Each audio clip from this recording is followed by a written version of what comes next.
প্রশ্ন 1, নিম্নের বাগধারা দিয়ে বাক্য গঠন করুন। এ, কেঁচু গণ্ডূষ, অর্থ নতুন করে আরম্ভ করা। সবটাই ভুল হয়েছে, আবার কেঁচু গণ্ডূষ করতে হবে দেখছি। বি নম্বর, ব্যাঙের সর্দি, অর্থ অসম্ভব ব্যাপার। বাপ্পি টাকা দান করেছেন, এ ব্যাঙের সর্দি ছাড়া আর কি। সি নম্বর, ভূষণ্ডির কাক, অর্থ দীর্ঘজীবী। স্ত্রী পুত্র সবার মৃত্যুর পরও বৃদ্ধ ভূষণ্ডির কাকের মতো বেঁচে আছেন। 2 নম্বর, কারক নির্ণয় করুন। এ, সর্বাঙ্গে ব্যথা, ওষুধ দিব কোথায়। এটা হলো কর্মকারকে শূন্য বিভক্তি। বি নম্বর, হেথাই সবার হবে মিলিবারে।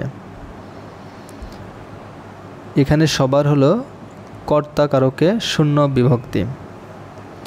সি নম্বর, টাকায় কিনা হয়, এটা হলো করণের সপ্তমী বিভক্তি।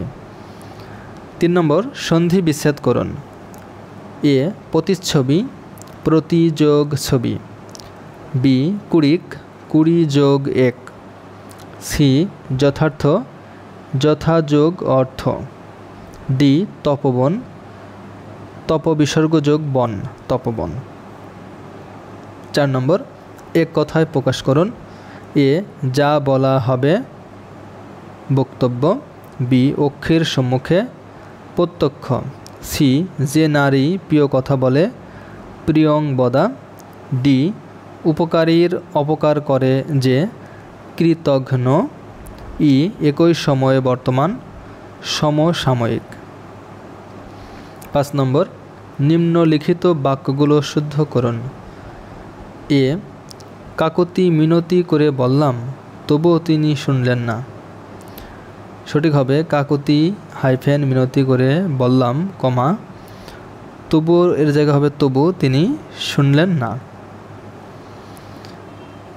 বি নম্বর, সকল শিক্ষকবৃন্দ মাঠে নেমে এসেছেন। সঠিক হবে সকল শিক্ষক মাঠে নেমে এসেছেন।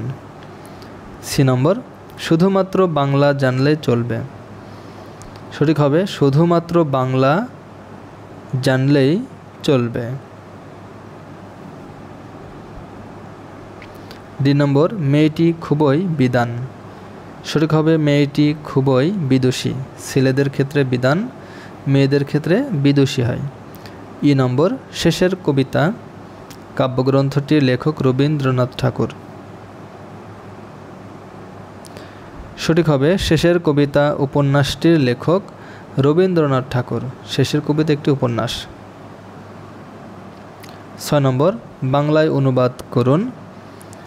Flower are touching their heads in gentle breeze, অর্থ ফুলগুলো মৃদু বাতাসে মাথা দোলাচ্ছে।